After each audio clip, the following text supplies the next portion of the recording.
नमस्कार। ब्रेक के बाद एक बार फिर से आपका बहुत बहुत स्वागत है और मैं हूं आपके साथ प्रिया तिवारी। बिहार विधानसभा चुनाव के पहले चरण की वोटिंग शुरू हो गई और राज्य भर में लोकतंत्र का बड़ा उत्सव भी देखा जा रहा है। 18 जिलों के 121 विधानसभा सीटों पर मतदाता सुबह 7 बजे से शाम के 6 बजे तक अपने पसंदीदा उम्मीदवार को चुनने के लिए घरों से निकल रहे हैं। पटना समेत पूरे राज्य में कुल 45,341 बूथ बनाए गए, जहां पर 3 करोड़ 75 लाख से अधिक मतदाता वोटिंग कर रहे हैं। इस चरण में 122 महिला उम्मीदवार समेत कुल 1,314 प्रत्याशी अपनी किस्मत आजमा रहे हैं। प्रशासन ने सुरक्षा के पुख्ता इंतजाम किए और संवेदनशील बूथों पर वेबकास्टिंग के जरिए नजर जो है वो रखी जा रही है। मुंगेर, सिमरी, बख्तियारपुर, महिषी, तारापुर और जमालपुर जैसी सीटों पर मतदान शाम 5 बजे तक ही जारी रहेगा और मतदाता एपिक कार्ड के साथ साथ 12 अन्य वैध पहचान पत्रों से भी मतदान जो है वो कर सकते हैं। लोकतंत्र का महापर्व है। सब लोग घर से निकलिए और बिहार की तरक्की के लिए सब लोग अपना वोट दीजिए।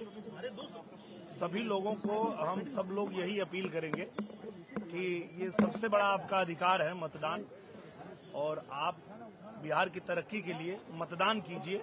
घर में न बैठिए और बूथ पे जाइए, मतदान कीजिए। यही निवेदन है। बिहार के पूरे प्रदेशवासियों से अपील करता हूं कि लोकतंत्र के इस महापर्व पर मतदान अवश्य करें और देश की खुशहाली के लिए, देश की तरक्की के लिए, राष्ट्र प्रथम को मानते हुए भारत माता को सर्वोच्च शिखर पर पहुंचाने के लिए मतदान करने अवश्य जाएं। निश्चित रूप से बिहार के लोग अपना हित जानते हैं। उन्होंने पिछले 15-20 सालों में जो प्रगति बिहार के लिए देखी है, उनको इस बात का पूरा एहसास है कि बिहार की प्रगति की गति केवल और केवल नरेंद्र मोदी जी के नेतृत्व में और नीतीश कुमार जी की सरकार में और एनडीए के सानिध्य में ही संभव है। मुझे पूरा विश्वास है एनडीए की पूर्ण बहुमत की सरकार यहां बनेगी और पिछली बार से सीटें भी ज्यादा आएंगी और वोट भी ज्यादा आएंगे। बिहार के सभी लोगों को अपना अपना मत देना चाहिए और एक एक वोट का महत्व है। और इस लोकतंत्र में माता जी ने कहा कि बेटा मेरा दोनों बेटा जीते। तो माता पिता का आशीर्वाद अलग जगह है और जनता मालिकों का आशीर्वाद अपने आप। मुझे लगता है कि जिस सुबह से जो हम लोग रिपोर्ट ले रहे हैं, जिस तरह से लोग लाइन लगा के वोट कर रहे हैं, बहुत उत्साह है। लोग बिहार में पीस के लिए, आज भी शांति के लिए और सुशासन के लिए वोट कर रहे हैं और उनको लगता है कि ये चुनाव जो है ये बिहार का मोमेंट है। ये चुनाव जो है बिहार को अगर नेक्स्ट लेवल ऑफ डेवलपमेंट जाना है तो यही डबल इंजन की सरकार करेगा। इसलिए एनडीए के पक्ष में लोग बड़ी संख्या में निकल। देखिए, पहले चरण का मतदान और ये बड़ा इम्तिहान है उम्मीदवारों का और आपको बताना चाहेंगे सुरक्षा के पुख्ता इंतजाम किए गए हैं। लगातार देखा जा रहा है बड़ी संख्या में जो मतदाता है वो पहुंच रहे हैं वोट करने के लिए और हमारे साथ वरिष्ठ पत्रकार जमशेद सिद्दीकी जी जुड़ चुके हैं। जमशेद जी, बहुत बहुत स्वागत है सबसे पहले आपका। जमशेद जी, बिहार विधानसभा चुनाव के पहले चरण की जो वोटिंग है वो सुबह 7 बजे से जारी और इसी बीच आरोप प्रत्यारोप का सिलसिला भी बिल्कुल देखने को मिल रहा है। आरजेडी की तरफ से भी देखिए बयानबाजी देखी जा रही है। वो ये कह रही है कि वोट में फिर से गड़बड़ी की जा रही है, धांधली की जा रही है, वोटिंग धीमी करने की कोशिश की जा रही है, बिजली काटी जा रही है। जाहिर सी बात है, देखिए विपक्ष जो भी है वो पूरी तरह से लामबंद हो चुका है। और जो कल प्रेस कॉन्फ्रेंस हुई है राहुल गांधी जी की, उन्होंने कई सारी चीजें और एसआईआर का मुद्दा भी छाया रहा, साथ साथ जो उन्होंने वोट चोरी के बहुत बड़े आरोप लगाए हैं ईसी पर, अब इस पर उसको भी देखना है। तो ये आरोप प्रत्यारोप का सिलसिला लगातार जारी रहेगा। हालांकि इस बीच में जो 121 सीटें हैं तो उनमें जो लगातार यानी 18 जिले कवर कर रहे हैं और उसमें सरसाहा और यानी सहरसा, बेगूसराय, मुजफ्फरपुर और वैशाली, ये जो इनमें सबसे ज्यादा वोट परसेंटेज है, जो अभी सुबह का अगर हम आंकड़ा देख रहे हैं तो सबसे ज्यादा वोटिंग वाले जिले हैं और कहीं ना कहीं यानी 27.65% मतदान 11 बजे तक हो चुका था। और इस बीच अब ये देखना है कि ये जो 10,000 रुपए महिलाओं, क्योंकि महिलाओं का खासा प्रतिनिधित्व तो देखने को मिल रहा है और बड़ी लंबी लंबी कतारें हैं महिलाओं की जो सुबह से लगी हुई अपनी वोटिंग लाइन में। तो अब ये देखना पड़ेगा कि जो एनडीए का था, यानी जो पिछली सरकार का मैं कहूंगा नीतीश कुमार जी की, और उसमें जो 10-10 हजार रुपए अकाउंट में गए हैं वो असर दिखाएंगे, या फिर राहुल गांधी का जो वोट चोरी का मुद्दा वो सामने लेकर के आए हैं लगातार पूरी तरह से, और बहुत बड़ा आंकड़ा भी पेश किया है ये कहते हुए कि इलेक्शन कमीशन पूरी तरह से सरकार के कहने पर वोट चोरी करा रहा है, और उसमें ब्राजील फैक्टर भी सामने उन्होंने जोड़ दिया था। जमशेद जी तो कहीं ना देखिए, कहीं जनता को प्रिया, लुभाने के लिए आरोप तमाम प्रत्यारोप का तरह के सिलसिला वादे यूं ही जो जारी है, है।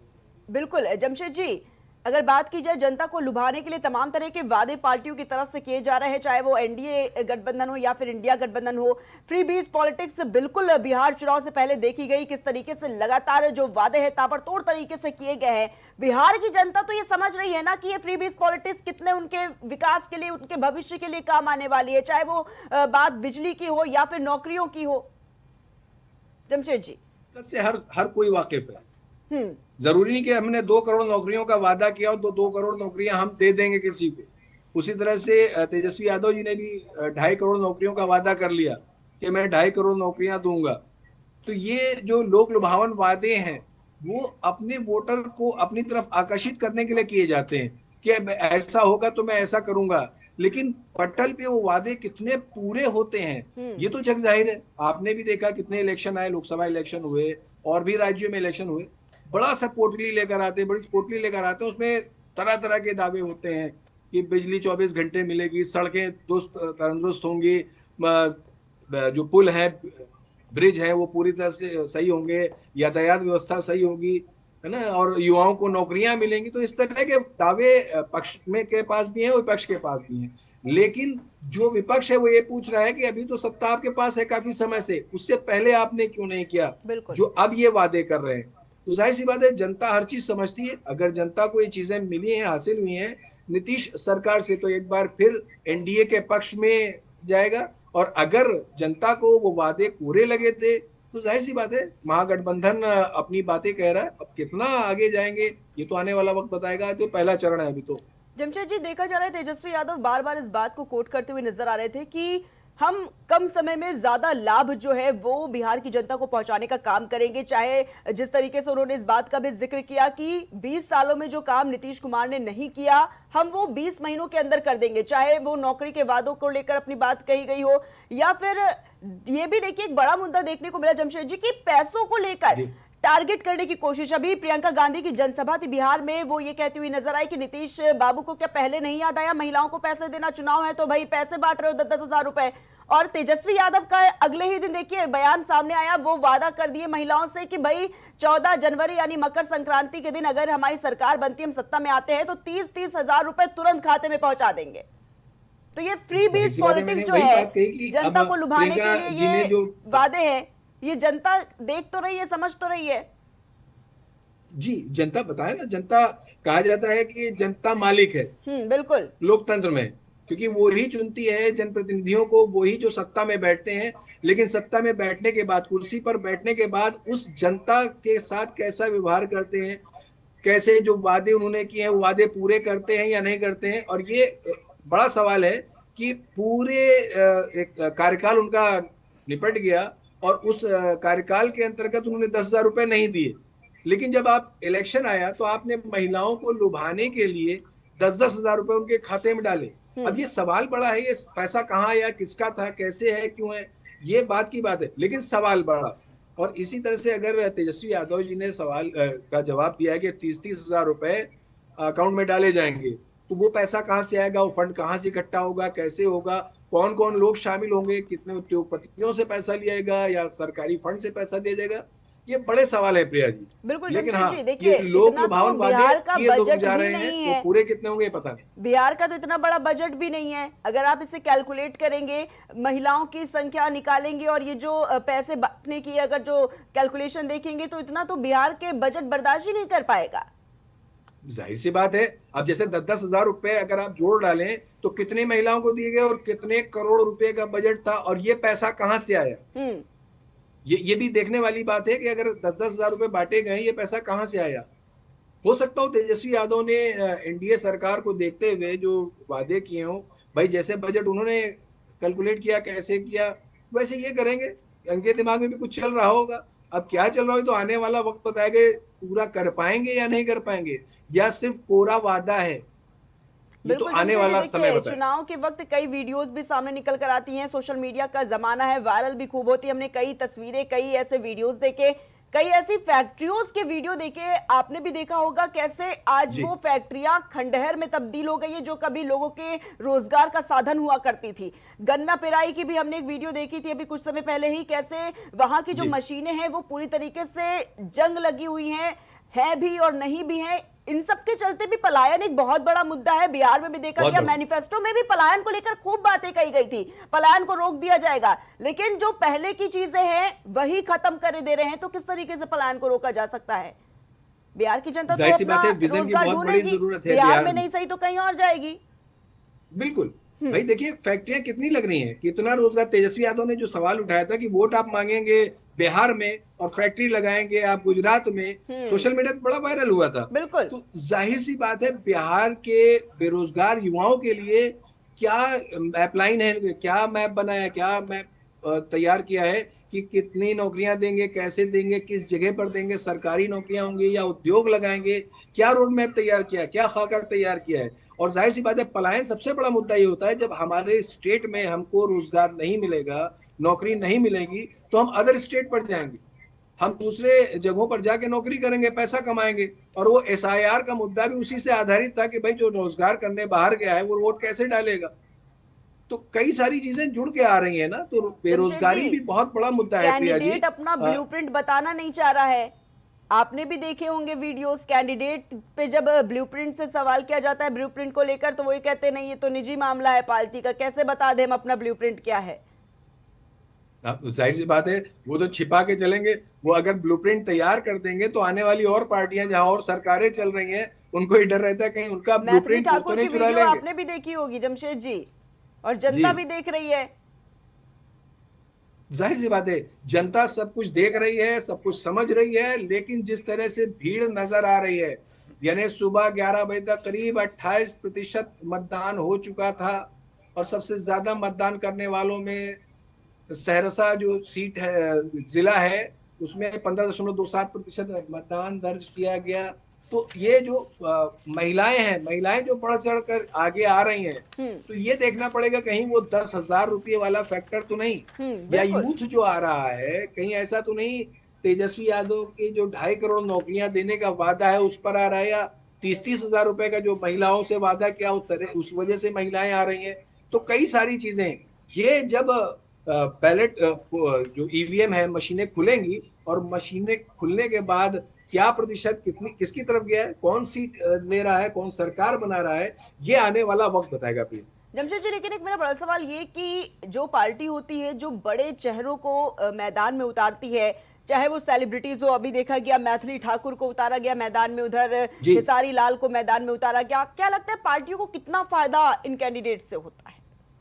जाहिर सी बात है, देखिए जो इनकी लोकप्रियता है, पार्टियां ही चाहती हैं, वो चाहे पवन सिंह हो, चाहे खेसारी हो, चाहे आपने मैथिली ठाकुर का नाम लिया, कई सारे ऐसी सेलिब्रिटी हैं, ऐसे चेहरे हैं जो लोकप्रिय हैं लोगों के बीच में। और खासकर हम भोजपुरी पैट की बात करेंगे तो बहुत ज्यादा खासा प्रभाव छोड़ते हैं ये। तो कहीं ना कहीं पार्टी को लगता है कि भाई ये हमारा चुनाव जिताऊ है, लेकिन हालांकि उनको नेतागिरी से कोई मतलब नहीं होता। वो आते हैं, चाहे विधानसभा हो चाहे संसद हो, वो जाएंगे, बड़े बड़े सेलिब्रिटीज संसद में बैठे हैं, कितने मुद्दे उठा पाते हैं लोगों के। मथुरा से हेमा मालिनी जी हैं, सांसद हैं, आप कितने मुद्दे वहां के आप उठा पाती हैं। इसी तरह से ये बिहार में कई सेलिब्रिटीज हैं, अब ये मुद्दे लोकल कैसे उठाएंगे, किस तरीके से उठाएंगे, तो ये तो उनको देखना है। जी जमशेद जी, राघोपुर सीट की अगर बात कर ले, इस बात का जिक्र भी बेहद जरूरी है क्योंकि काफी दिलचस्प सीट है ये, लोगों की निगाहें टिकी हुई हैं। बात की जाए, राघोपुर सीट वैशाली जिले में आती है बिहार के, और तेजस्वी यादव का ये सीट जो है वो किला कहलाती है, आरजेडी परिवार की सीट कहलाती है ये। लेकिन इस वक्त देखा जा रहा है इसमें काफी त्रिकोणीय मुकाबला जो है इस सीट पर बना हुआ नजर आ रहा है, क्योंकि साल 2015 और 20 की बात करें तो बीजेपी ने यहां से सतीश कुमार को लड़ाया था और वो हार गए थे। अब एक बार फिर से वो दोबारा से विश्वास जता रही है बीजेपी और तेजस्वी यादव के सामने है। लेकिन इसी बीच जनसुराज पार्टी की बात करें तो जनसुराज पार्टी ने इस सीट पर चंचल कुमार को उतारकर मुकाबले को त्रिकोणीय बनाने का काम कर दिया है। तो इस सीट पर काफी नजरें हैं लोगों की, क्या लगता है इस सीट को लेकर? देखिए, जैसा कि हमने आकलन किया है और कई सीटों पर जा करके देखा है, पटल पर भी, तो जन स्वराज जहां तक अपनी पैठ बनाने के लिए कोशिशें जरूर कर रहा है, लेकिन जो वोटर है, वोटर सिर्फ दो ही हैं। जन स्वराज शायद अभी बहुत पीछे है, और जन स्वराज को यानी प्रशांत किशोर को बहुत मेहनत करनी है। इतना आसान नहीं है बिहार पर कब्जा कर लेना या बिहार को जीत लेना, है ना। तो उसमें तेजस्वी यादव और नीतीश कुमार, ये दोनों एक दूसरे पर हावी हैं। और इस बार जो मुकाबला है, ये आपका कहना, लेकिन त्रिकोणीय मुकाबला जहां तक मुझे लग रहा है वैशाली में, प्रिया, इस इतना ज्यादा नजर नहीं आ रहा है। मोकामा लेकिन सीट हाँ, को लेकर फर्क क्या तो कुछ पड़ेगा। आकलन कहता है फिर जमशेद जी, क्योंकि मोकामा सीट जो है वो काफी चर्चित सीट है, सबकी निगाहें इस जी सीट पर है, और ये कहा जा जी रहा है कि इस बार तो दो बाहुबलियों की टक्कर है इसमें। जी। जी अब जमशेद जाहिर सी जी। बात है, देखिए, वो चाहे मोकामा हो, चाहे बेगूसराय हो, मुजफ्फरपुर हो, वैशाली हो, सहरसा हो, ये सारी सीटें जो हैं कहीं ना कहीं असर दिखाएंगी जरूर। और इन सीटों पर मतदान ये बता रहा है कि हाँ, कहीं ना कहीं फिर, चाहे हम केंद्रीय मंत्री गिरिराज सिंह की बात कर लें, चाहे फिर लालू यादव के हम परिवार की बात कर लें, तेजस्वी यादव की बात कर लें, कई सीटें ऐसी आ रही हैं जहां त्रिकोणीय मुकाबला देखने को मिल रहा है। लेकिन हाँ, आने वाले समय में ये जो लोक लुभावन वादे हैं, ये कितना असर डालेंगे, ये प्रिया आने वाला वक्त बताए। बिल्कुल, लोक लुभावन वादे बिल्कुल देखा गया। मैनिफेस्टो में नौकरी को भी टक्कर देने के काम दोनों गठबंधनों की तरफ से किया जा रहा था। चाहे अगर बात करें इंडिया गठबंधन की तरफ से, ये कहा गया कि भाई हम हर एक घर में सरकारी नौकरी देंगे। दूसरी तरफ एनडीए ने भी नौकरी पर तमाम वादे किए। लेकिन बिहार की जनता जो पढ़ी लिखी है वो ये जान रही है कि कितने वादे उनके पूरे होने वाले हैं और कितने ये ठंडे बस्ते में रहकर रह जाएंगे सिर्फ। बिल्कुल बिल्कुल बिल्कुल। देखिए, मैंने कहा ना कि अभी और भी चरण बाकी है। ये पहला चरण है और ये सबसे बड़ा चरण मैं कहूंगा। 121 सीटें हैं 18 जिलों की, जहां पर आज मतदान हो रहा है। और ये सीटें ही फैक्टर डालेंगे कि आने वाला जो और चरण है उसमें कितना फर्क पड़ेगा, कितना प्रभाव डालेगा इंडिया गठबंधन या एनडीए गठबंधन, है ना। क्योंकि जो मुखर होकर सामने आए, प्रधानमंत्री नरेंद्र मोदी जी ने भी रैली की, ढेर सारी बातें की। इवन यहाँ तक हम बात कर लें, कई सारे वादे कर डाले योगी आदित्यनाथ जी ने भी बिहार में जा करके, और एक बड़ा चेहरा बनकर वहां गए। और लोगों की प्रतिक्रियाएं भी सामने आई कि भाई उत्तर प्रदेश में तो ऐसा है और बिहार में ऐसा कैसे हो सकता है। तो कई तरह से उस पर आरोप प्रत्यारोप भी, कई तरह की ऐसी बातें भी हैं। फिर चाहे उन्होंने अखिलेश यादव जी को कुछ कहा हो या अखिलेश यादव जी ने योगी जी को कुछ कहा हो, तो कई स्टार प्रचारक हैं जो अपनी अपनी बातों को लेकर गए हैं। और कई तरह के वादे कि भाई देखिए, यहाँ सुशासन है, वहां भी सुशासन ऐसा ही होगा। कई तरह के वादे हुए हैं बिहार में भी। अब वो बिहार में वो वादे कितना कामयाब होंगे, तो जब सरकार बनेगी, नीतीश बाबू एक बार फिर अगर आते हैं सत्ता में, तो क्या वो आगे करेंगे।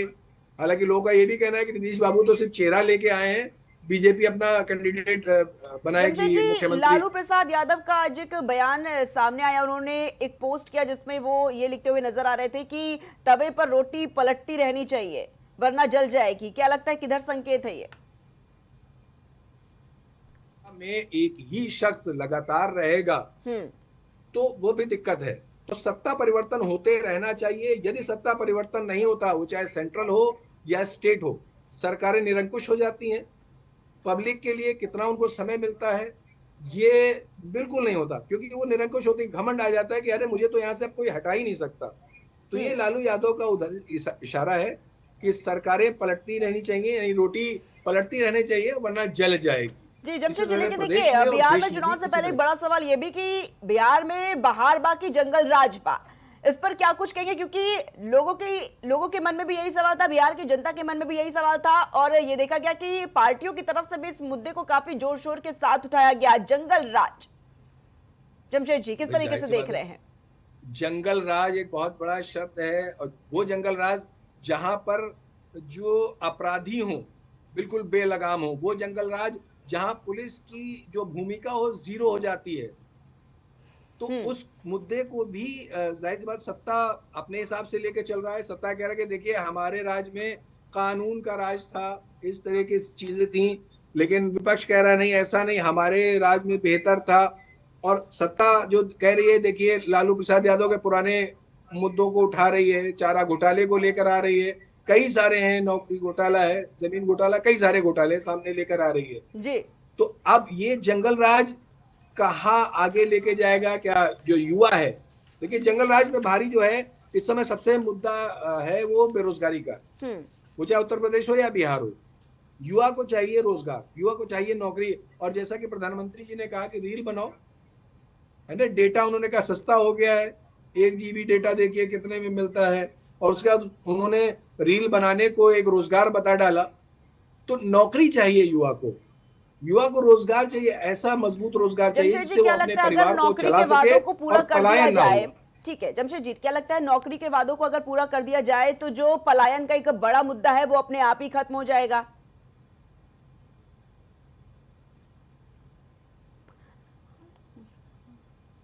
ये मन की नौकरी, यानी जितना एजुकेटेड बंदा है, इंटरमीडिएट है, हाई स्कूल है, ग्रेजुएट है, पोस्ट ग्रेजुएट है, MPA है, जो जिस लायक है उसको उस लायक आप नौकरी दे दीजिए। तो वो क्यों पलायन करेगा? वो क्यों महाराष्ट्र जाएगा, या वो क्यों हरियाणा या दिल्ली जाएगा? वो सीधा अपने प्रदेश में रहकर रोजगार करेगा और रेवेन्यू जनरेट करेगा, अर्थव्यवस्था मजबूत करेगा अपने प्रदेश की। तो जाहिर सी बात है, बहुत सारी चीजें हैं। अब उसमें पर्यटन के क्षेत्र में भी अगर कहा जाए, बिहार में बहुत से ऐसी जगह हैं जहां पर्यटन से पैसा आ सकता है। तो वहां का पर्यटन विभाग क्या कर रहा है? क्या वहां नई पोस्टें हो रही हैं? नई पोस्टें निकाली जा रही हैं, लोगों को भर्ती किया जा रहा है। कई सारे ऐसे विभाग हैं जहां पर खाली पड़े हुए। इस मुद्दे को उठाया है तेजस्वी यादव ने, कहा है उन्होंने, कई ऐसे विभाग हैं जहां पर देखिए जरूरत है लेकिन आप नौकरियां नहीं दे रहे हैं। क्यों नहीं दे रहे? क्यों खाली पड़े हैं वो विभाग? ये सारी चीजें हैं देखना। वही हाल कमोवेश उत्तर प्रदेश का भी है, कई विभाग ऐसे खाली हैं। आप केंद्र सरकार के कई विभागों में चले जाइए, खाली पड़े, भर्तियां नहीं हो रही। तो नौकरियां आप दीजिए, रोजगार दीजिए बेरोजगारों को, तो जाहिर सी बात वो आपके साथ चलेगा। ठीक है जमशेद जी, बहुत बहुत धन्यवाद आपका हमारे साथ जुड़ने के लिए। तो बिहार की जनता ने तो अपना मन पहले से ही बना लिया है कि किस पर विश्वास करना है, किसको जिताना है। और आज बताना चाहेंगे कि बिहार विधानसभा चुनाव के पहले चरण की जो वोटिंग है वो सुबह से ही जारी है। लगातार जो मतदाता है वो अपने मताधिकार का प्रयोग करने के लिए पहुंच रहे हैं। और इसी के चलते सुरक्षा व्यवस्था की बात कर ली जाए तो सुरक्षा व्यवस्था के पुख्ता इंतजाम जो है वो देखे जा रहे हैं। और ऐसे बीच आरोप प्रत्यारोप का जो सिलसिला है वो बिल्कुल थमने का नाम नहीं ले रहा है, वो लगातार जारी है। फिलहाल रुकेंगे एक छोटे से ब्रेक के लिए, जल्द हाजिर होंगे।